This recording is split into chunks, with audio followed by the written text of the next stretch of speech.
I, Mahendra Singh Chauhan, welcomes to all of you on our web portal Shri Karni academy and एजुटेक।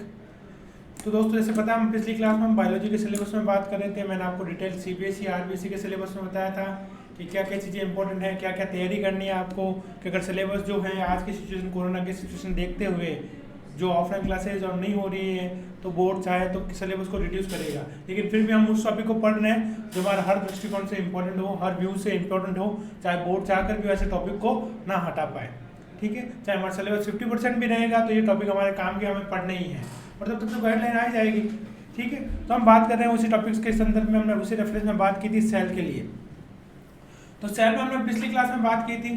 तो cell में हमने बात की थी कि सेल थ्योरी के बारे में, कि हम सेल किसको कहेंगे, what is cell, and cell का क्या कंसेप्ट है, क्या क्राइटेरिया है, सेल थ्योरी किस साइंटिस्ट ने दी थी, क्यों दी थी, उनका क्या कंसेप्ट था, उसके बाद क्या अमेंडमेंट्स हुए सेल थ्योरी में, क्या क्या चेंजेस आए।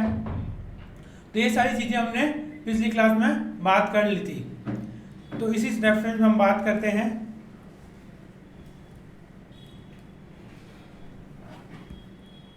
नेक्स्ट स्लाइड के लिए क्या हम बात कर रहे हैं, हम सेल के बारे में सब कुछ जान चुके हैं हम कि सेल की बेसिक चीज़ों के लिए सेल किसको कहेंगे और किसको नहीं कहेंगे। इसके एक्सेप्शन में मैंने काफ़ी चीज़ें बताई थी आपको, वायरस बताए थे, वायरस बताए थे, वायरस बताए थे, प्रायंस बताए थे। ठीक है, तो इन सारे में डिफरेंस करके भी बताए थे मैंने आपको। तो अब हमें जानना है, उसके अलावा हमारी बॉडी की सेल्स थी उसका भी एक्सेप्शन बताया मैंने, आरबीसी बताई थी आपको कि रेड ब्लड सेल्स जो होती है वो सेल थ्योरी का एक्सेप्शन है, क्योंकि उसमें जेनेटिक मटेरियल नहीं होता है, न्यूक्लियस नहीं होता है। कब? जब वो मैच्योर हो जाए, एक बार परिपक्व हो जाए। After the age of maturation the RBC doesn't have nucleus, but except in camels and llama they have nucleus in RBC after maturation. ठीक है, तो वो एक्सेप्शन है। लेकिन ह्यूमन बीइंग में बात करेंगे तो ह्यूमन की आरबीसी मैच्योर होने के बाद एक्सेप्शन होता है। ठीक है, प्री नॉर्मोब्लास्ट से जब नॉर्मोब्लास्ट में आ जाती है तो उसमें न्यूक्लियस नहीं रहता है।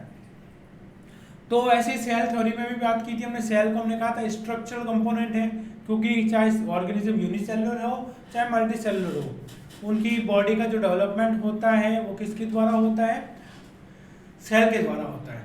ठीक है, तो वो हमने बात की यूनिसेलुलर ऑर्गेनिज्म, जैसे हमने बात की अमीबा, पैरामीशियम, यूग्लिना। ठीक है, तो ये चीज़ें हमने बात की थी। और यूग्लिना क्या है, कनेक्टिव लिंक है प्लांट और एनिमल के बीच में। जब उसको सनलाइट मिल जाती है तब वो फोटोसिंथेसिस कर लेता है और ट्रॉपिक होता है, अपना खाना खुद बनाता है। लेकिन जब उसको लाइट नहीं मिलती है, Euglena depends on other and behave as a heterotrophic nutrition. ठीक है, तो इसलिए उसको प्लांट और एनिमल के बीच की एक कनेक्टिव लिंक कहा गया है। तो ये तो हुए यूनिसेलुलर। और मल्टीसेलुलर जितना जागता है ह्यूमन बीइंग, आप, मैं, ठीक है, और डोंकी, ये सारे क्या मल्टीसेलुलर। इन सब की स्ट्रक्चर किसका बना है, सेल का बना है। उसके अलावा जैसे मैंने बताया था हमारे बॉडी में बहुत सारे फंक्शंस होते हैं, मेटाबॉलिक एक्टिविटीज होती है, वो कौन परफॉर्म करता है, वो सेल परफॉर्म करती है। तो जो यूनिसेलुलर ऑर्गेनिज्म होता है उसमें ये सारे फंक्शन उस एक सेल के द्वारा होते हैं। ये one cell is sufficient to perform all the function of the body, such as the digestion, ingestion, nutrition, respiration etcetera. जो भी हमारी बॉडी में एक्टिविटीज होती है वो सारा एक सेल कैपेबल है परफॉर्म करने के लिए। जबकि बात करें दूसरी जगह, हम मल्टीसेलुलर, हमारे में नंबर ऑफ सेल्स ज़्यादा है, मिलियन ट्रिलियंस में है सेल्स। तो हमने क्या कर दिया, हमारे वर्क का डिस्ट्रीब्यूशन कर दिया। जो ये वर्क्स हैं, वर्क में डिस्ट्रीब्यूशन हो गया मल्टीसेलुलर में। ये सारी चीज़ें बताई। उसके अलावा सेल थ्योरी में 3 पॉइंट पढ़े, structural, functional. Cell is a what, cell is structural unit of life, cell is a functional unit of life and cell is hereditary unit of life. ठीक है, उसके बाद रुडोल्फ फुर्सो ने भी बताया, new cell arise from the pre existing one in the terms of omnis cellula is cellula. तो इस टर्म को थोड़ा याद रखना है, रख लेना अच्छे से, ये बड़ा काम का टर्म है, ओमनिस सेलुला इज सेलुला, जो मैं आपको पहले ही बता चुका हूँ। तो इस चीज़ को रुडोल्फ फुर्सो के मत को सेल थ्योरी में ऐड कर लिया गया। जो स्लाइडेन और स्वान की जो सेल थ्योरी थी उसमें उस चीज़ को ऐड कर लिया गया। ये रुडोल्फ फुर्सो का सिर्फ एक कंसेप्ट था जिसको एक्सपेरिमेंटली प्रूव किया था। कौन से साइंटिस्ट ने, जल्दी से मुझे आप कमेंट बॉक्स में मेंशन करो, उसको देखते हैं अपन। ठीक है, आप में से कितने लोग सही बताते हैं, क्योंकि ये चीज़ मैंने आपको बता रखी है। तो दोस्तों इसी क्रम में हम बात कर रहे हैं आगे के shape and size of cell. अब सेल का कोई डिफाइंड स्ट्रक्चर होता है क्या, आपके दिमाग में आता है क्या? हम बाजार में जैसे हमने बताया ईंट, ब्रिक्स जो होती है जिनसे दीवारें चुनाई जाती है, मकान बनाए जाते हैं, तो क्या मार्केट में हम देखे जाए तो क्या सारी वो यूनिफॉर्म होती है? क्या एक ही तरह की ईंट होती है बाजार में? आप सोचोगे नहीं, अगर किसी ने एक ही देखी होगी तो उसमें देखी होगी, आप उसमें रेट में देखोगे जिस तरह की आप वैसा दोगे वैसी ईंट मिल जाएगी आपको, क्वालिटी डिपेंड कर देगी। एक सड़ी गली सी होती है पुरानी सी, वो उसके बाद देखोगे आप अच्छी क्वालिटी, साइज भी अलग अलग होता है, ठीक है, सीमेंट की भी अलग से आती है। तो ये भी हम बात करें, ये जब जिससे हमने बात की थी क्योंकि मैंने कल सेल को और ब्रिक्स को कंपेयर किया था। तो ब्रिक्स क्या होती है? बिल्डिंग ब्लॉक्स है, ब्रिक्स आपस में जुड़ती है और क्या बनता है? एक वॉल का फॉर्मेशन होता है। इसी तरह से क्या होता है सेल की भी बात करें हम, नेक्स्ट स्लाइड, प्रीवियस स्लाइड। जिस तरह यहां हम बात करें कि हमने सेल में बात की थी, ये ब्रिक्स, ये जब ब्रिक्स आपस में जुड़ती है इस तरह से तो क्या बनता है? वॉल्स बनती है, वॉल का फॉर्मेशन हो रहा है। तो हुक ने जब फर्स्ट टाइम सेल देखा था तो उन्होंने एक एक ब्रिक्स को एक सेल माना था, इस तरह से।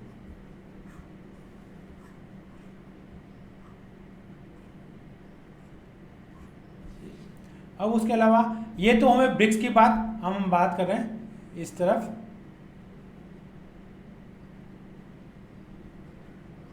ये सेल।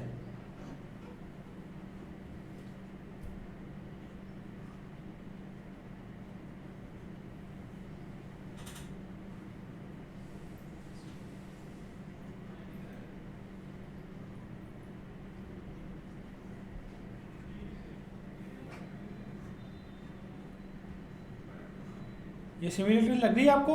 इधर मैंने ब्रिक्स बताई है और इधर ये हर एक जो बॉक्स है वो अपने आप में एक सेल है। ये एक सेल, ये दूसरी सेल, ये तीसरी, ये fourth, fifth, six, seven, eighth, ninth, tenth etcetera so on.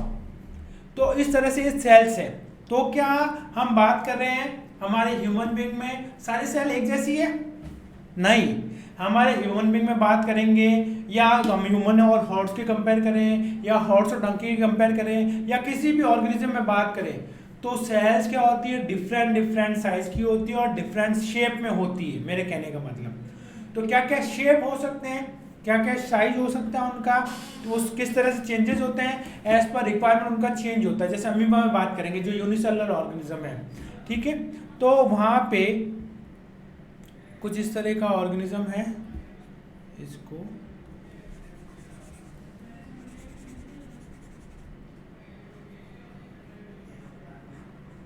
इस तरह से, तो वो अपना स्ट्रक्चर चेंज करता रहता है थोड़ा सा, किसके अकॉर्डिंग? अपने मूवमेंट के अकॉर्डिंग।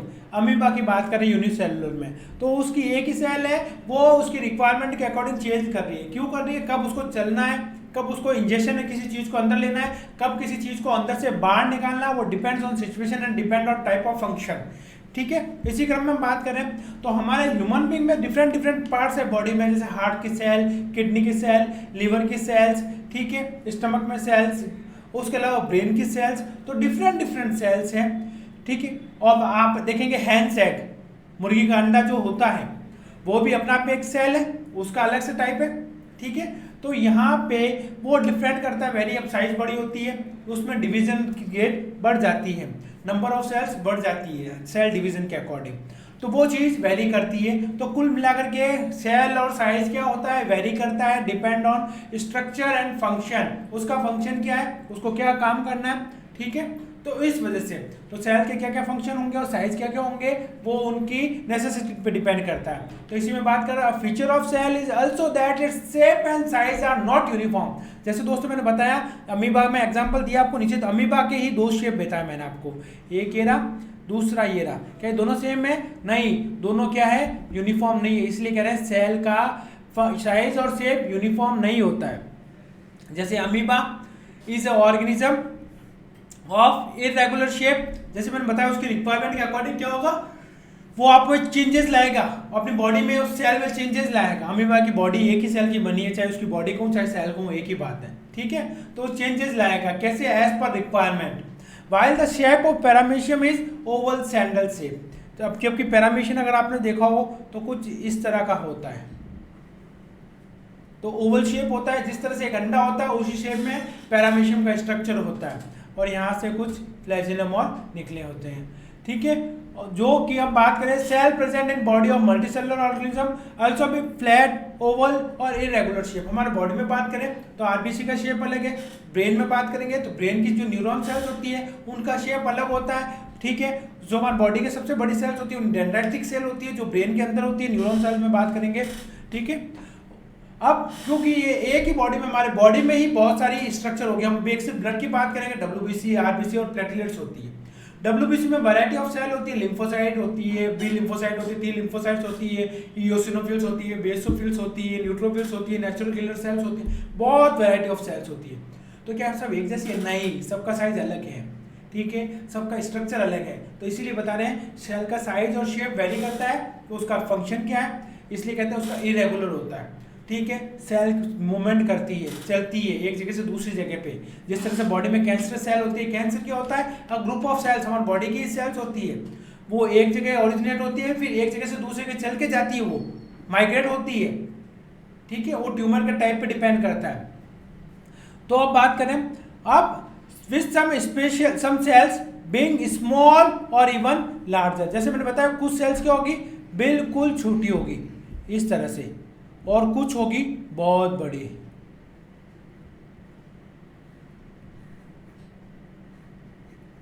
इस तरह से। तो यहाँ पे जो बड़ी सेल है, जैसे मैं डेंड्राइटिक सेल है, अभी आपको नेक्स्ट इमेज में आपको दिखाएंगे कि वो चीजें कैसी है। Thus there is a considerable variation in shape of and size of cell. Cell के शेप और साइज में वेरिएशन आपको देखने को मिल सकते हैं, मिलते भी हैं, आपने नोटिस किए हो तो। नहीं नोटिस किए तो आप ये देखिए नेक्स्ट स्लाइड में मेरी, ये देखिए मसल सेल्स, एक सिर्फ ह्यूमन बीइंग के बारे में बता रहा हूँ। ठीक है, सिर्फ और सिर्फ एक ह्यूमन बीइंग की सेल्स है ये। सबसे पहली सेल आपको ये दिख रही है, मसल सेल्स, जो हमारी मांसपेशियां जो बनी है वो कुछ इस प्रकार की सेल्स की बनी है। ठीक है, ये आपको दिखा, स्पिंडल शेप कहते हैं इसको।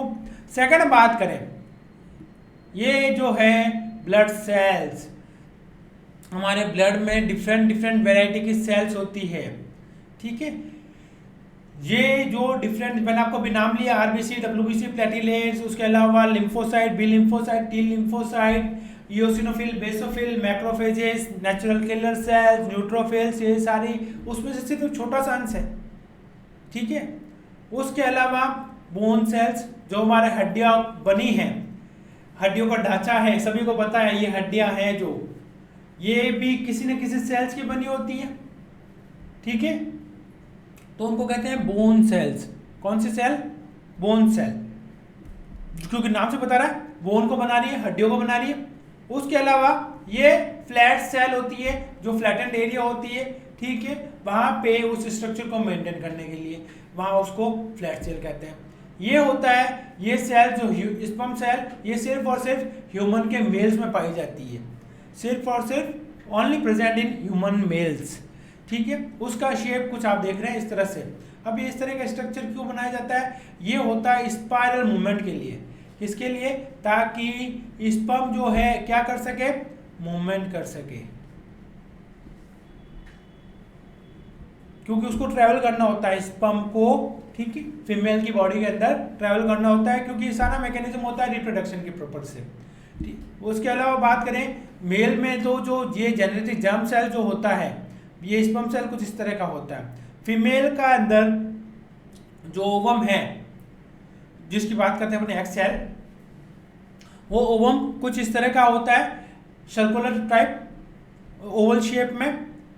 तो ये देखिए वेरिएशन, ये भी मेल का जर्म सेल है, ये दोनों ही दोनों क्या है, जर्म सेल।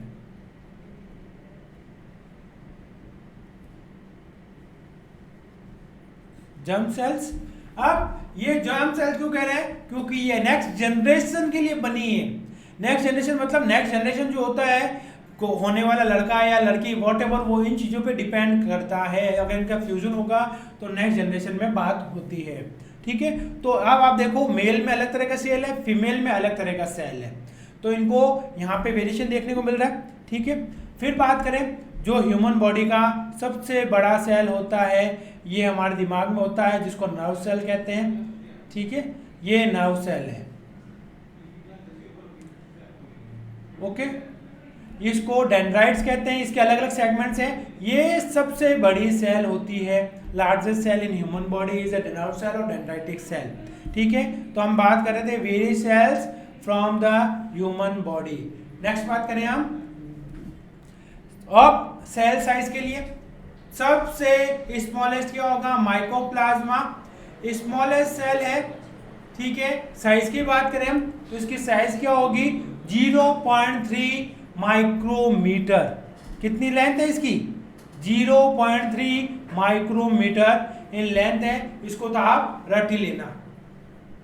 ठीक है, फिर mycoplasma is what? It's a prokaryotic cell. अब सेल प्रोकैरियोटिक और यूकैरियोटिक मैं आपको लेटर ऑन बताऊंगा, इस चीज के बारे में बताऊंगा। फिर नेक्स्ट बात करें हम बैक्टीरिया के लिए, जो एक बैक्टीरियल सेल का ही टाइप है माइकोप्लाज्मा। इसको पीपीएलओ भी कहते हैं, पीपीएलओ, और इसका पूरा नाम होता है प्लूरो न्यूमोनिया लाइक ऑर्गेनिज्म। फिर नेक्स्ट बात करें जिसकी माइकोप्लाज्मा की साइज 0.3 माइक्रोमीटर। फिर बैक्टीरिया की बात करें तो उसकी साइज होती है 3.3 से लेके 5 माइक्रोमीटर लेंथ। फिर बात करें ह्यूमन आरबीसी जिसकी लेंथ होती है 7 माइक्रोमीटर। फिर बात करें न्यूरल सेल या नर्व सेल जो सबसे लॉन्गेस्ट होती है, मैंने आपको अभी बताया था पिछली स्लाइड में, कितनी होती है लेंथ? 90 सेंटीमीटर। थोड़ा इंपॉर्टेंट है, इसको नोटिस कर लीजिएगा, आप लिख लीजिएगा कॉपी में। फिर बायोमेरिया नेविया प्लांट सेल की बात कर रहे हैं हम, ये लॉन्गेस्ट प्लांट सेल है तो एसिटाबुलेरिया में। ठीक है, और यूनिसेलुलर बात करें, सबसे बड़ी यूनिसेलुलर जो है वो ओवरऑल तो ऑस्ट्रिच एग। किसका एग? ऑस्ट्रिच का। जो लार्जेस्ट सिंगल सेल है, जो एक सेल सेपरेट रहती है, सबसे बड़ी क्या है? शुतुरमुर्ग का अंडा। शुतुरमुर्ग सभी देखा होगा, शुतुरमुर्ग का अंडा भी देखा होगा, बहुत बड़ा अंडा होता है। तो लार्जेस्ट सिंगल सेल। ठीक है, और ह्यूमन बॉडी में पूछे लार्जेस्ट सेल कौन सी है तो nerve cell 90 centimetre in length. उसके अलावा आरबीसी की साइज 7 माइक्रोमीटर, बैक्टीरियल 3 से 5 माइक्रोमीटर एंड सबसे स्मॉलेस्ट माइकोप्लाज्मा। अब सर कहेंगे सर वायरस तो इससे भी छोटा होता है, तो डियर स्टूडेंट्स कल जैसे मैंने आपको बताया था वायरसेस जो होते हैं they are the exception of cell theory, उनको सेल काउंट नहीं करते। कोरोना का वायरस जो है कब एक्टिवेट होगा? जब किसी की सरफेस मिलेगी, किसी की बॉडी में एंटर होगा तो ही वो रेप्लिकेट कर पाएगा। अगर पहले वायरस कोई किसी का बॉडी नहीं मिलती, कोई सेल नहीं मिलती, तो कोरोना का वायरस जिंदा नहीं होता। ठीक है, वो रेप्लिकेट हो गया, उसके मल्टीप्लिकेशन हो गए, नंबर्स बढ़ गए। ठीक है, वो एक चिंता का विषय है। नेक्स्ट बात करें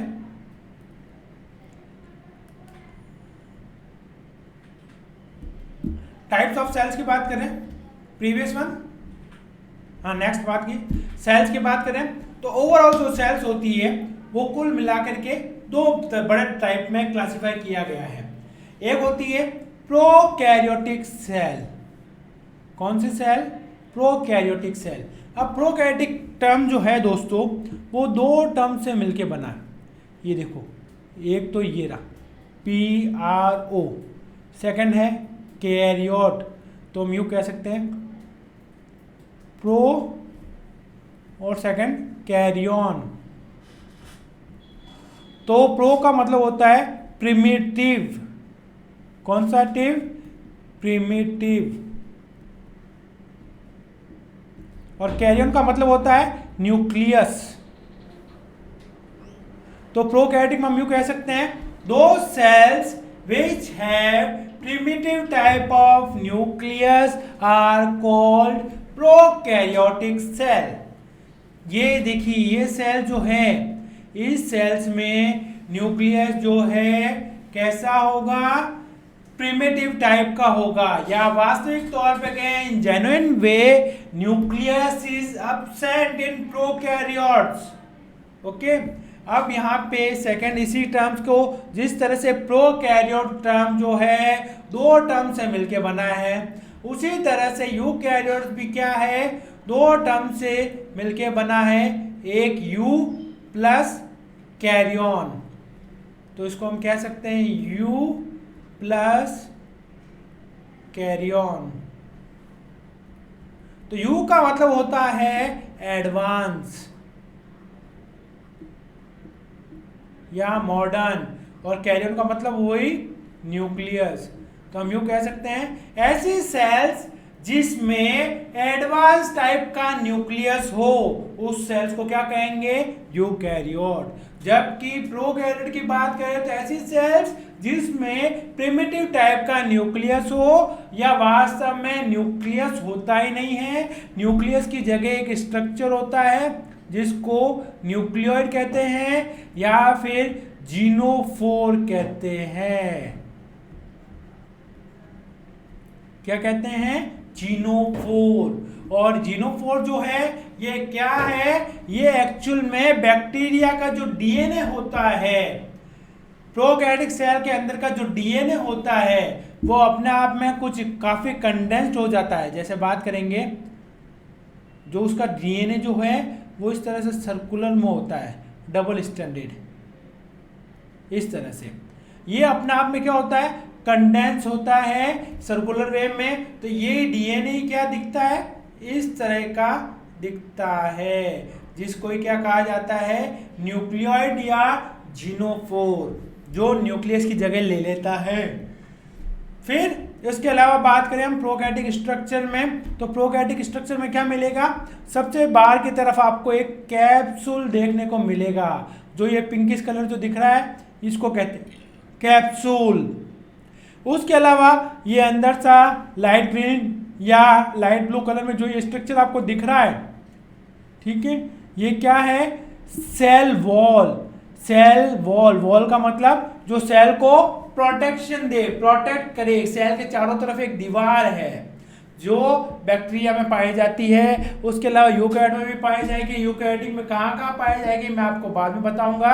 सारे यूकैरियोट्स में सेल वॉल नहीं होती है, जबकि प्रोकैरियोट्स में सेल वॉल होती है। और ये किसकी बनी होती है, ये बनी होती है नाग और नाम की, NAG और NAM की बनी होती है। नाग का पूरा नाम होता है एन एसिटाइल ग्लूकोजामीन, और नाम का मतलब होता है एन एसिटाइल म्यूरामिक एसिड। उसके अलावा उसके बाद बात करें तो सबसे बाहर प्रोकैरियोटिक सेल में कैप्सूल, उसके बाद फिर सेल वॉल, उसके अंदर सेल मेम्ब्रेन, जो मेम्ब्रेन जो होती है सेल को चारों तरफ से घेरे रखती है। ये देखो जो ब्लैक लाइन जो है ये वाली, ये है सेल मेम्ब्रेन। अब बात करें यूकैरियोटिक सेल में, बात करेंगे हम बहुत लॉट्स ऑफ ऑर्गेनेल्स होते हैं, जबकि यहाँ पे हम बात करेंगे बहुत गिने चुने सेल के अंदर ऑर्गेनेल्स होते हैं, ठीक है। तो जैसे बात करेंगे राइबोसोम, तो राइबोसोम भी होते हैं। यहाँ पे बात करेंगे प्रोकैरियोटिक सेल में कौन से राइबोसोम होते हैं, 70S। सर ये 70S क्या है, जब मैं आपको सेल के ऑर्गेनेल्स बताऊंगा उस समय इसको डिटेल में बताऊंगा आपको 70S क्या होता है। इसकी खुद की 2 सब यूनिट होती है, एक 50 होती है, एक 30 होती है, ठीक है। बहुत सारी वेराइटीज होती है, अलग अलग बात करेंगे इसकी भी सब यूनिट्स होती है। जबकि हम बात करें यूकैरियोट में भी देखो मैंने राइबोसोम लिखा है। यहाँ पे कैसे राइबोसोम होते हैं, यहाँ पे राइबोसोम जो होंगे 70S भी होंगे और 80S भी होंगे। तो 2 तरह के राइबोसोम होंगे। सर ऐसे कैसे, बिल्कुल ऐसे ही होगा, ठीक है। कहाँ 70S होंगे, कहाँ 80S होंगे, जब हम डिटेल में बात करेंगे यूकैरियोटिक स्ट्रक्चर में डिटेल में आपको बताऊंगा।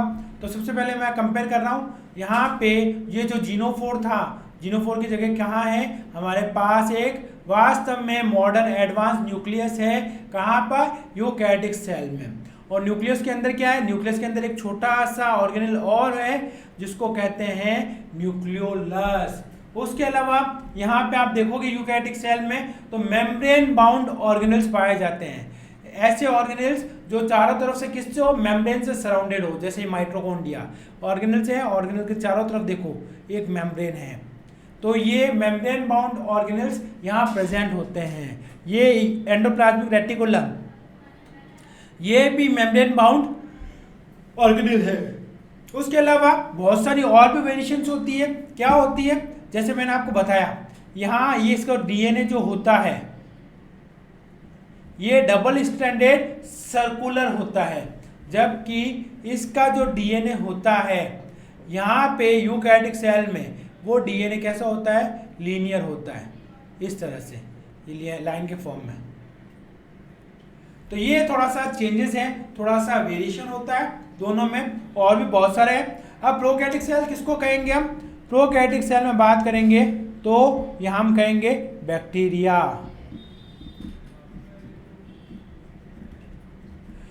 आर.एस. व्हिटेकर जो बात करेंगे, रॉबर्ट हुक व्हिटेकर जो एक नाम के साइंटिस्ट हुए थे जिन्होंने 5 किंगडम क्लासिफिकेशन दिया था, तो 5 किंगडम में बात करेंगे जो पूरा का पूरा मोनेरा जो है, मोनेरा किंगडम, वो पूरा पूरा क्या है, प्रोकैरियोट। उसके अलावा मैंने एक माइकोप्लाज्मा आपको बताया था, वो भी क्या है, प्रोकैरियोट्स, जिसमें पीपीएलओ की बात की थी। उसके अलावा बीजीए, साइनोबैक्टीरिया, ठीक है, ये कुछ और एग्जांपल्स हैं प्रोकैरियोटिक सेल के। सर अब यूकैरियोटिक सेल के बता दो, तो ये लीजिए आपके यूकैरियोटिक सेल्स के लिए। तो व्हिटेकर के 5 किंगडम में से मैंने एक किंगडम यहाँ लिखा था, एक तो ये रहा, तो बाकी बचे 4। तो 4 क्या क्या हो सकते हैं, प्रोटिस्टा, फिर फंजाई, फिर प्लांटेई, फिर एनिमेलिया।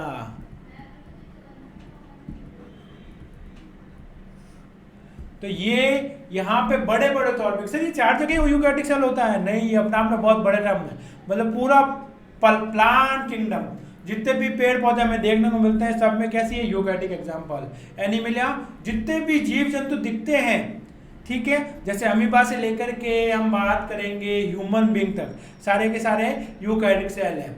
अब जो प्रोटिस्टा में क्या होता है, यूनिसेलुलर यूकैरियोट्स को रखा जाता है, कौन से, यूनिसेलुलर यूकैरियोट्स, और बाकी ये तीनों ही कैसे हैं, ये मल्टीसेलुलर।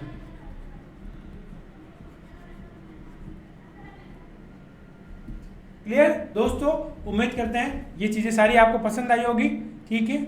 नेक्स्ट बात करें हम प्रोकैरियोटिक सेल, जिसके बारे में आपको सारा बता चुका हूं। प्रोकैरियोटिक सेल किसको कहेंगे, प्रिमिटिव सेल होती है जिसमें कैरियन होता है, प्रिमिटिव टाइप का होता है, ठीक है। The cells of bacteria and blue green algae, mycoplasma, PPLO जो मैंने आपको बताया था, जो ऐसे ऑर्गेनिज्म जो निमोनिया क्रॉस करें, प्लूरो निमोनिया लाइक ऑर्गेनिज्म, ठीक है।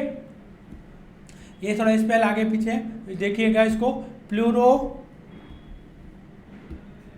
Pneumonia like organism.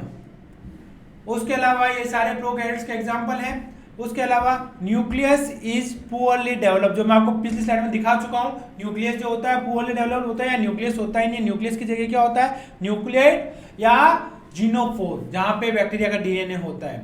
Membranes ligament is absent, ठीक है, मेम्ब्रेन के लिगामेंट जो होता है वो एब्सेंट होता है साइटोप्लाज्म में।